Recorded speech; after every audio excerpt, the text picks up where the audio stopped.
ready to go. Thank you everyone for coming. My name is Cecilia Teal. I'm the supervisory park ranger here at Rosie the Riveter. I would like to welcome you to our second 25th anniversary speaker series. Reverend Diana, Diana, okay. That's what it is. Is a great speaker. I listened to her once way in the back during a Port Chicago event, and so I think you'll really like this. If you have any questions, we'll wait till the end to take care of those. So thank you, and give me a welcome, or give Reverend Diana a good welcome. Thank you. Well, I'm glad you're here. Welcome. I'm Diana McDaniel. I'm the president of the Friends of Port Chicago National Memorial. It's a non-profit group that supports our 392nd National Park, the Port Chicago Naval Magazine National Memorial is the official name of the park. I'm here representing the voices that of those whom we cannot hear but speak loudly. And this is Black History Month, and it's the Port Chicago story has had lots of voices speaking up for the sailors after the explosion. Do you need me? Nope, just Mike. Oh. Okay. Now I hear me too. We got that. Let's see. There's a lot going on now for the Friends of Port Chicago. I'm being invited to speak lots of different places right now. I don't know if you're aware of the story of Port Chicago. Have you heard it before? Are you aware of it? You know the details? Yes? Yeah? Oh, that's too bad, because you're going to hear it a little bit more again. And as I was saying, I'm a founding member of the Friends of Port Chicago, along with Robert Allen, who wrote the book Port Chicago Mutiny, along with David Salmaker, who's a lawyer who has worked with the ACL, the Equal Justice Society. He's retired now, but he's still on our board. Robert was involved with the Port Chicago story since around 1977. He's the one who has the founding research for everything that's gone on for the story to be continued to be told. That's Robert Allen, Dr. Robert Allen. His research and the oral interviews that he did were the foundation of all of this. He had a comprehensive story that he put together, and he wrote a book. So if there are any questions that you have, if you read his book and read Steve Scheinken's book, Port Chicago 50, you'll get more information, more detailed information. Oh, you can show it to him if you want. He's showing you, he said, should I show him the book? Yes, that's Robert's book, the one on the left and on the right. The real books. The real books. We also have it on Audible, though. So if you're interested in listening to it, you can listen to it. Representative George Miller was a member of Congress from 1975 to 2015. He grew up in the area, he's from Contra Costa County, and he was aware of the explosion, and his chief of staff, John Lawrence, who is a PhD from Berkeley, a historian, had extensively studied African American issues. And when John found out about this explosion, he decided to do some digging. And he dug around to uncover what had really happened at Port Chicago. He found a Navy veteran who had been there the night of the explosion. Because they had some information from the Navy, but he said there must be more to this, some of the stories he'd heard. So when John found this Navy veteran, he called him and explained that Congressman Miller was interested in gathering information He said, in hopes of clarifying the historic record and perhaps creating a memorial to the hundreds of sailors and officers who perished. And John said, the man said, I've been waiting for this call my whole life. Congressman Miller and John Lawrence worked to bring the facts to life. John was Congressman Miller's chief of staff. He was his for 30 years, and then he was Nancy Pelosi's chief of staff for 8 years before he retired. I feel like this whole Port Chicago story is basically divine in nature. So forgive me for saying that. But here it is that Miller and his staff have this story and are aware of the story, and they have the story in their sights. They're interested in creating a memorial. And then at the same time, unbeknownst to them, Robert Allen had run across a pamphlet called Mutiny. It was entitled Mutiny, the story of how the Navy branded 50 fear-shocked sailors as mutineers. So Robert had discovered the story. George Miller knew the story, and it was all about the same time in the late 70s that this was going on. When Robert said he read that pamphlet, he said the pamphlet was published by the NAACP Legal Defense Fund, telling the story. He said it piqued his interest because in the first line of the pamphlet it said, "Remember Port Chicago?" He said, "I don't remember Port Chicago. I don't know anything about Port Chicago." So he was interested. So George Miller and his staff, including John Lawrence and Robert, created a team. They started working together to reopen the case, to investigate, to examine the court's findings, because they were aware that the men were found guilty of mutiny. But Robert would always say, but they didn't take any arms. They didn't conspire. They didn't do anything violent. They weren't trying to overthrow the government. They just wanted to get some equipment to use and some training. So I asked, did you know the Port Chicago story? And some of you do. At least you've heard of it. And it's not widely known. And generally when people hear Port Chicago, they think it's Chicago in Illinois. They don't realize that it happened right here in the Bay Area in Port Chicago, California. So on July 17th, you have to hear the story again. July 17th, 1944, there was a massive waterfront explosion at the Port Chicago Naval Magazine. Now I brought this so that you could see what's here today. I think they call them pilings. And we have the placards in the National Park Service terms, so that you can see the names of the people who died at the explosion. And this isn't the whole site, but it looks this stark. You know, it's just what's left after the explosion. The Port Chicago Naval Magazine was a large munitions depot where U.S. ships bound for the South Pacific, bound for the Pacific Theater, were loaded with munitions. There was the SS Quinault Victory and the E.A. Bryan. There were the names of the ships. They were being loaded with anti-craft ammunition, aerial bombs, bullets, high explosives, and more. There were 5,000 tons of munitions that exploded. That's a lot, huh? The explosion killed more than 320 sailors and injured about 400 more.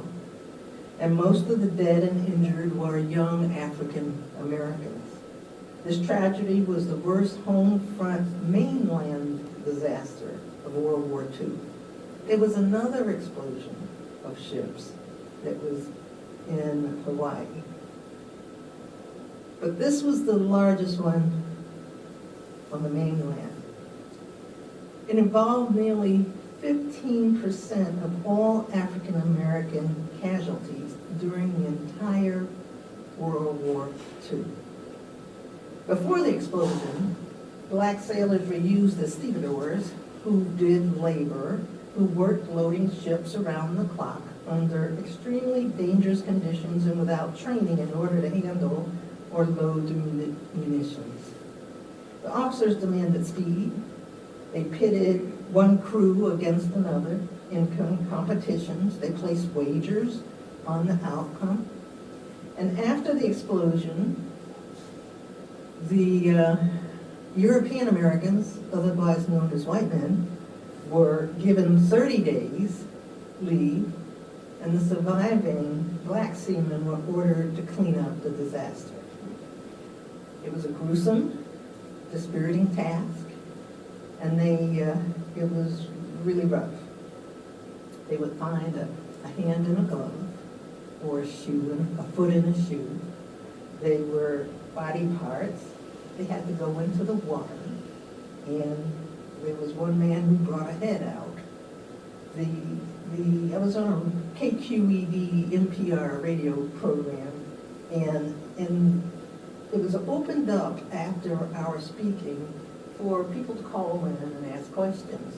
And there was a lady who said that her uncle never got over the trauma, that he became a drunk. He said he couldn't get the scene out of his mind. The white guys were given, what do they call it, hardship leave. Is that the hardship? Some sort of leave, right? But the other guys weren't. Those who did the traumatic work were not given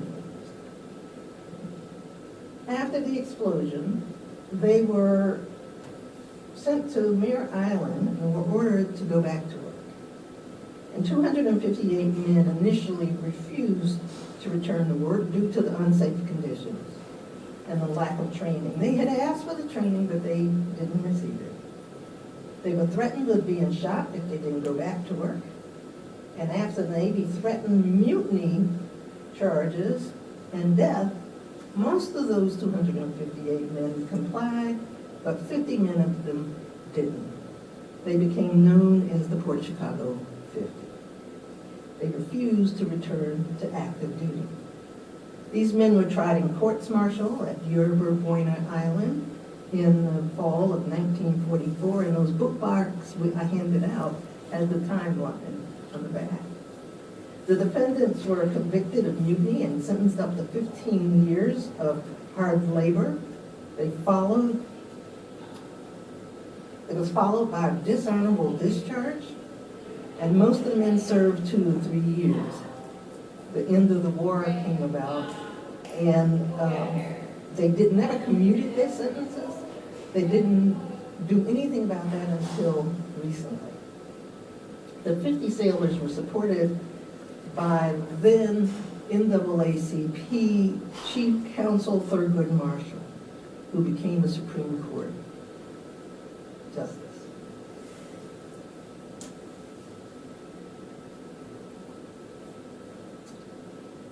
The 50 sailors were supported by him, but let me say that he was just there for 12 days that he attended the trial. They said they had 1,400 pages. It was about a 6-week-long trial. And it called into question the Navy's segregationist policies. Thurgood Marshall sent out information to newspapers, especially black newspapers, but it went to everywhere, so people would know what was going on. And instead of individual representation, each of the 5 defense attorneys represented 10 different defendants. And evidence of the dangerous working conditions was excluded from the trial. That surprises me still, you know, that those dangerous working conditions were excluded from the trial, even though those conditions were the impetus for the sailors' refusal to return to work. And the court's deliberations for such a large mutiny trial took only 80 minutes for them to find them guilty. And they were at lunch. So they probably went and had a few bites to eat and said, well, we know what we're doing, you know, and they were found guilty. But it was so brief, it raised concerns about the basic fairness of the proceedings. My uncle, Irvin Lowry, served in the Navy, and he was on a ship. He was supposed to be going off to the South Pacific, but he got sick. And he was in the doctor said to everybody, get this man off the ship. He had mumps. And it was, I don't know if you're aware, but you're aware of what mumps do to men. He was reassigned to Port Chicago. He was in his barracks that night when the explosion happened. He was using his bed, he said, like a desk. He was sitting in a chair.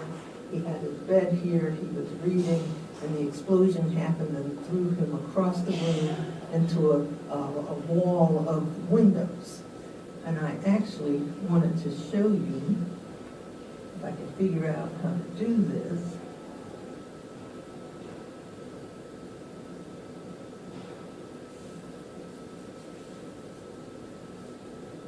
Can you see the wall of windows?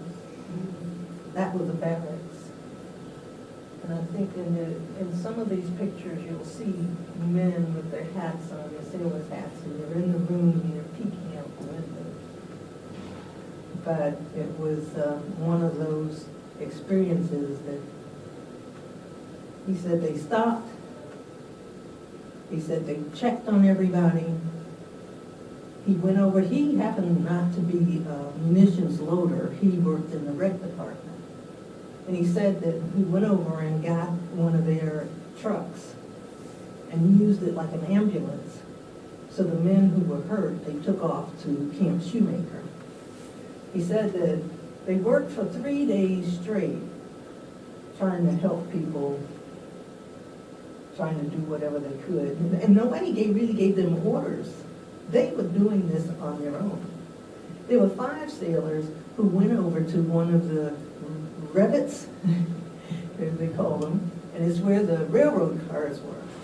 And railroad cars were filled with munitions. The railroad cars were catching on fire. So there were 5 black sailors that went over to put the fires out.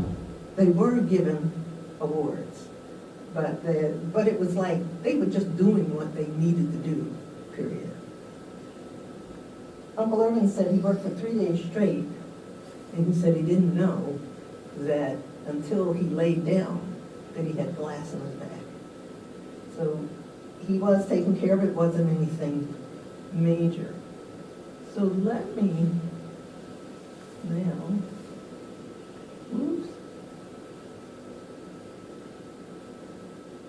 play. There is a video called Into Forgetfulness. In our I don't lives, see it. there are moments, Oh, hang on events, a second. usually lasting a very short time. Do I do F8 or something? Okay. Screen. Duplicate. Which one? Second screen? This one up here. Oh, it says PC screen only, no, so it must be second screen. Oh.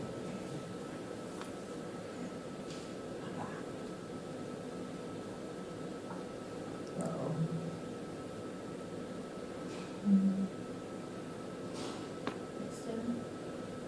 Extend. So it's not the second screen. Nope, it's not extend. Where's Daniel? You show it on the, yeah, we have it. I can Oh, he probably didn't show it? switch it. Yeah. Yeah, hold on. This We're is gonna called show into Forgetfulness. forgetfulness from here. Forgetfulness. It was created by the National Park Service. It's about 10 minutes, and it is a really good video, I think. Short and to the point.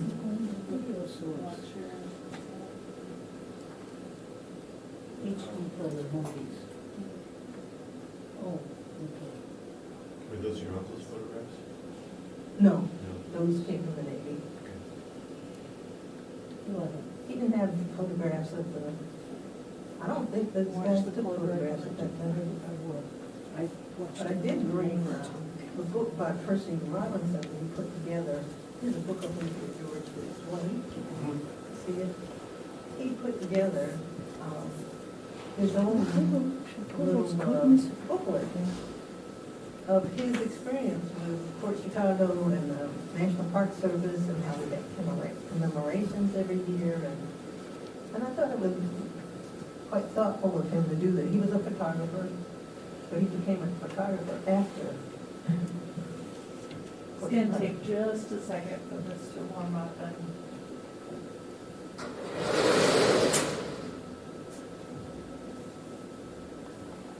Well, thank you. I'm glad you have it. I put it on my computer, so I didn't have to be in Wi-Fi, or have it. right, we have this on rotation. Twice, so.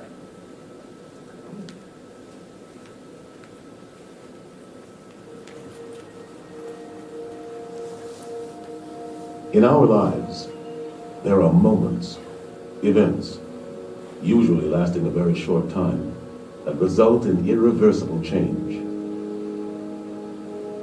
As a people, we have a need to memorialize these events so that future generations will know and remember.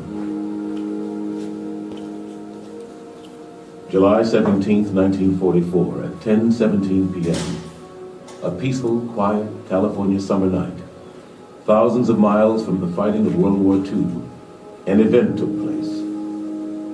In one explosive moment, 320 men vanished, and in the rubble, the way the military and America treated its citizens began to change.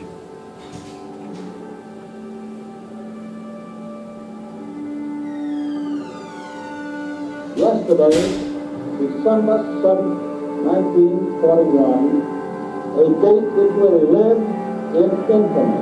The United States of America was suddenly into liberty.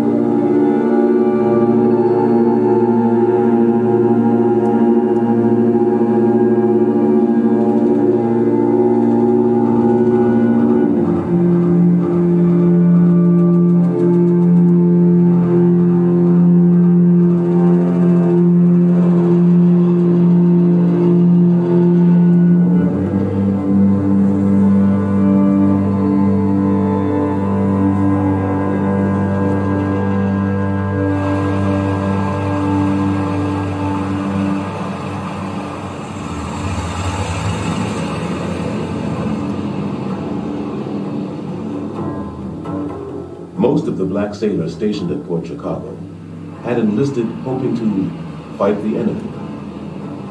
Unable to serve on the front lines, they found themselves doing dangerous manual labor. Munitions manufactured around the country would arrive at Port Chicago daily by train. As a transit site, not a storage site, the cargo had to be unloaded as rapidly as possible. It was the job of the black enlisted sailors to manually transfer the munitions from the rail cars to large cargo ships. With war raging in the Pacific, victory depended on rapid delivery of munitions, and the sailors of Port Chicago were proud of their crucial link in the delivery process.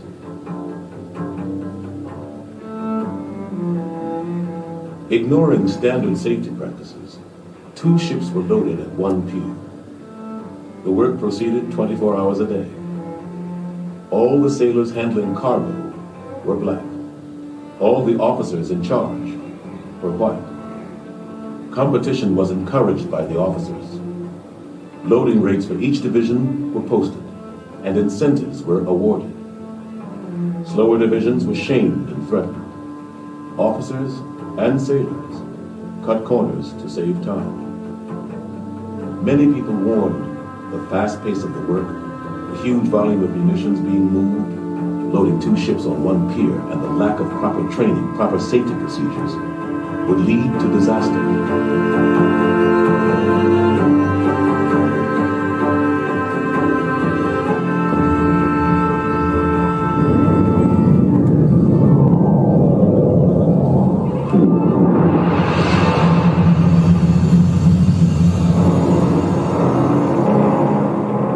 Two explosions, 6 seconds apart, ignited the night sky with a column of fire and steel rising 2 miles.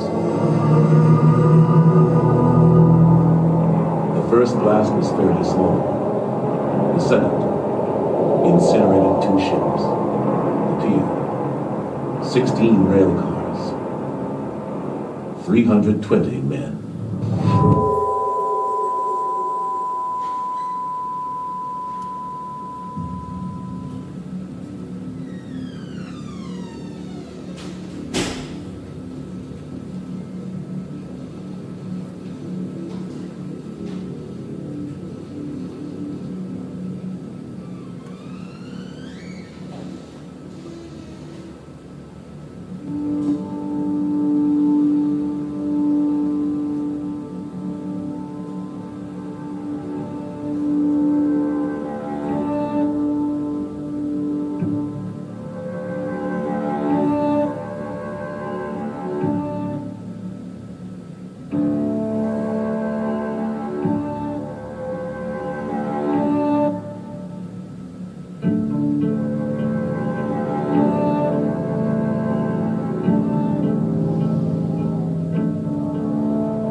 The survivors were in shock.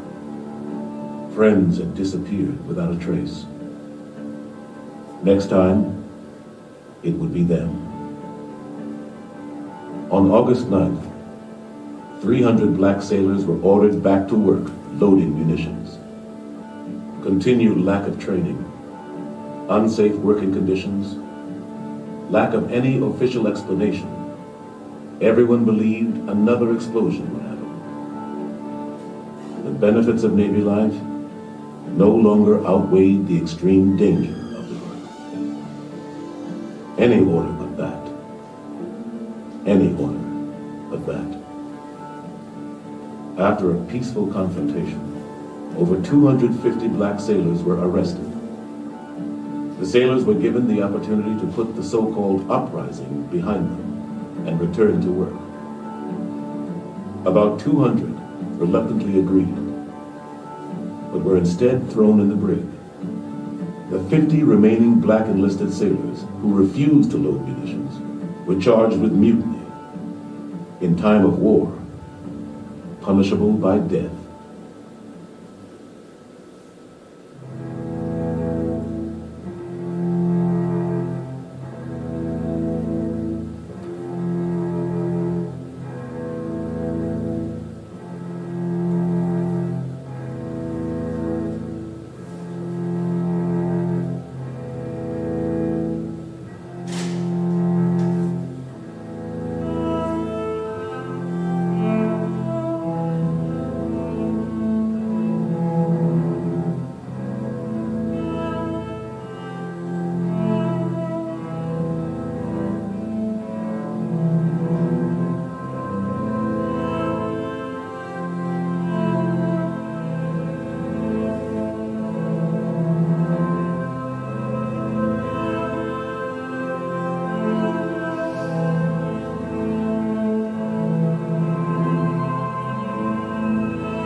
On October 24th, 1944, the specially convened military court found all 50 men guilty of mutiny as charged. All were sentenced 8 to 15 years in prison and dishonorable discharge from the Navy.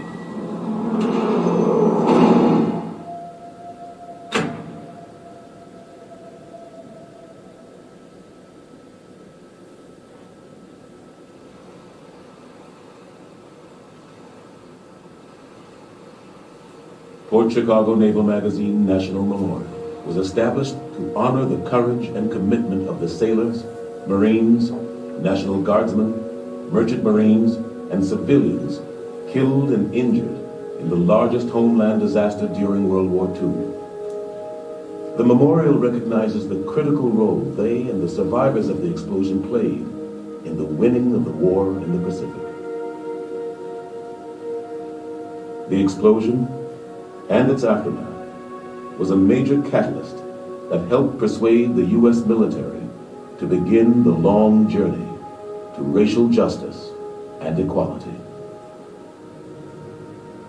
Port Chicago Naval Magazine National Memorial will ensure the story of these brave men is not lost into forgetfulness.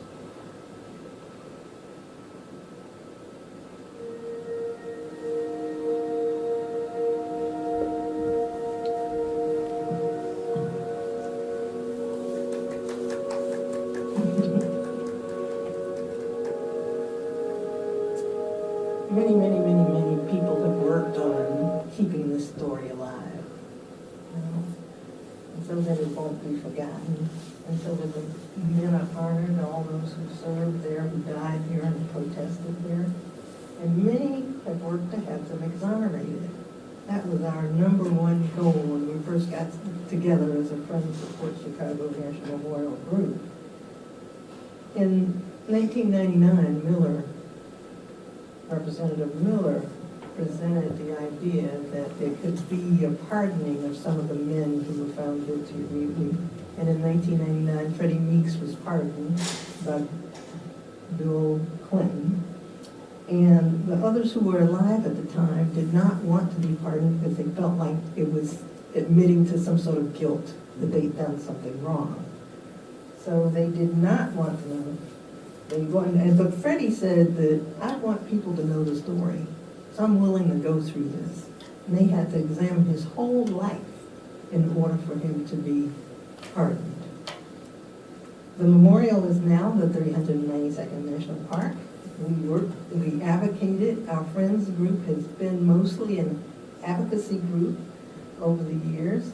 We now have a new regional park, the Thurgood Marshall Regional Park, home of the Port Chicago 50. We advocated for that. We advocated for it to become a 392nd National Park. It just, you know, we have testified before Congress. We've written letters. We've had phone calls. We've worked with our elected leaders, our citizenry, our religious community, everybody to come together to work together to keep the story going, to have the parks that we have now. But then, this past year, as I'm sure you're aware, the Secretary of the Navy actually set aside their convictions, and they are no longer mutineers. He says it's as if they never went through that challenge of having a mutiny trial. George Miller, John Lawrence, Ron Dellums, I don't know if you know that name, Senator Barbara Boxer, State Senator Roderick Wright, Sandra Evers Manley, Barbara Lee, Mark Desaulniers, our champion, Mark Desaulniers, Eva Patterson, the National Park Service, our Friends group. So many people have come together to work on this project, to have the men exonerated. We all have had and have a passion for racial equality and for justice to prevail. So this past July, at the 80th anniversary of the explosion, the Secretary of the Navy came out to Port Chicago and let us know he actually signed the papers to set aside the convictions on July 17th, 2024, 80 years later. So I still smile, and when I received the call, he actually called me on the phone, and I burst into tears, and I went, I couldn't believe it. We have been working so long. I didn't think this would happen in my lifetime, you know, but it has. He also fully exonerated the 256 defendants because the 50 were found guilty of mutiny, but the 202 206 of them were actually had summary courts martial. It's called courts martial. And they got pay, and they had 3 months pay that they weren't being paid. They were also thrown in the brig, and he set aside their convictions also. Secretary Del Toro, Carlos Del Toro is his name, with the permission of President Biden, was able to set aside the convictions because they went back and looked at what the law was in the 1940s. He said had they used the law now, they wouldn't have been able to set aside their convictions. But they operated under that somehow they could go back and use the laws from 1940. So they found a way.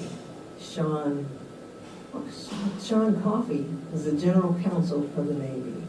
He was instrumental in that happening. So Del Toro said, the Port Chicago 50 and the hundreds who stood with them may not be with us today, but their story lives on, a testament to the enduring power of courage and the unwavering pursuit of justice. He said they stand a beacon of hope forever, reminding us that even in the face of overwhelming odds, the fight for what's right can and will prevail. I feel like that's the truth for today. The fight for what's right can and will prevail. So our Friends Group works with the National Park Service. We, every year, have an annual commemoration in July, near July 17th. This year, I believe it's July, I forget what exact date this year, but it's July 19th or 20th this year, I believe. And it will be held at the park, which is in the midst of a live munitions base.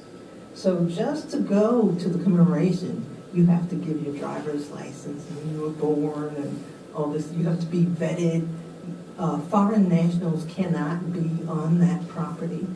So it is a very interesting thing, and we invite you to come because every year we honor the men who died, who served, and protested there. The survivors of this that I've met who have come to the commemorations, they want people to say they knew at the time they were fighting for victory over fascism, but they were also fighting a victory here in the United States of discrimination, of racial discrimination at home. But they've all said they want people to know, if they don't remember anything else, that they worked their darndest to help win the war. They love the United States of America. So we invite you to join us in July.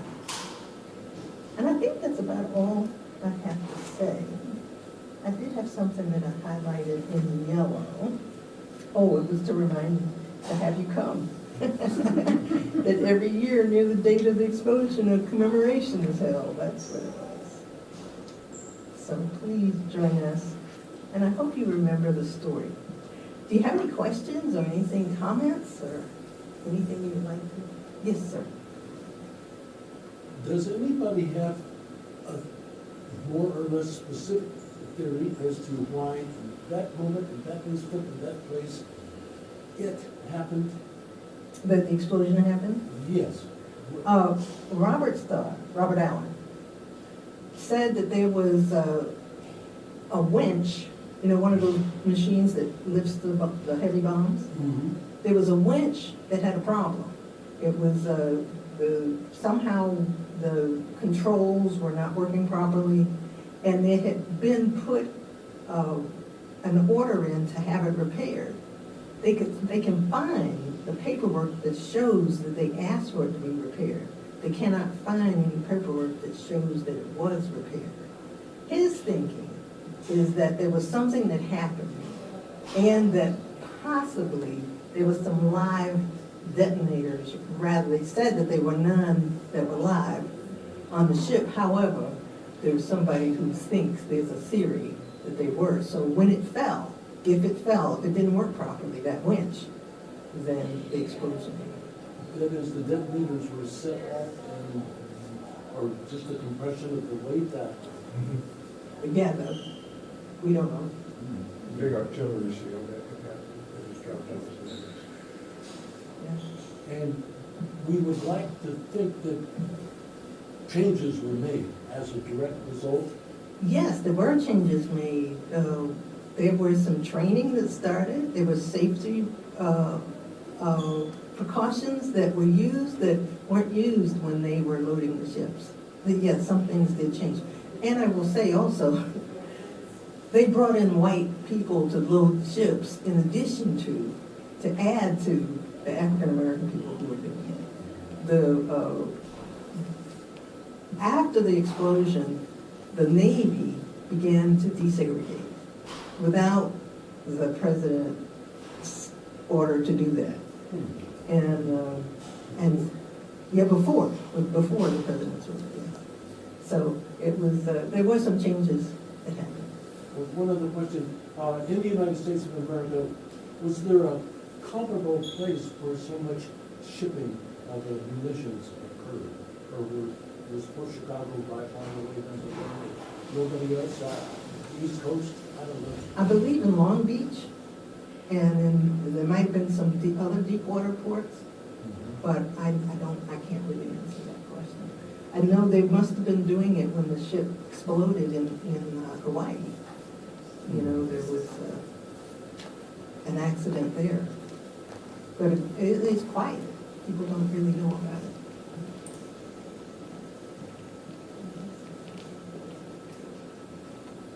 Any other questions? Oh, thank you for being here. You can find, also at the Bancroft Library online, there's all of Robert's research and information, and you can go on and find out what happened there too. So thank you. Oh, yeah, Robert died just a week before he found out that the exoneration was happening.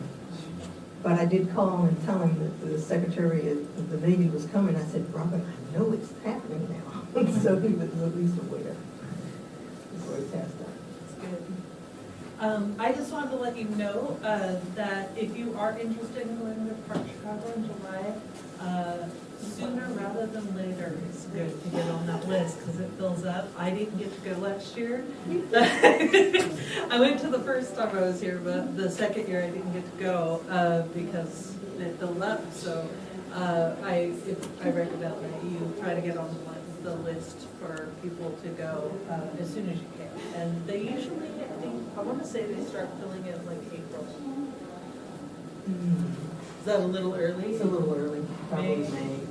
Okay, yeah, and you can just contact the park number on the website to do that. But thank you all for coming. We really appreciate it. This series is every month, so be looking on our calendar if you're interested in more programming like this for our 25th anniversary year. Thanks.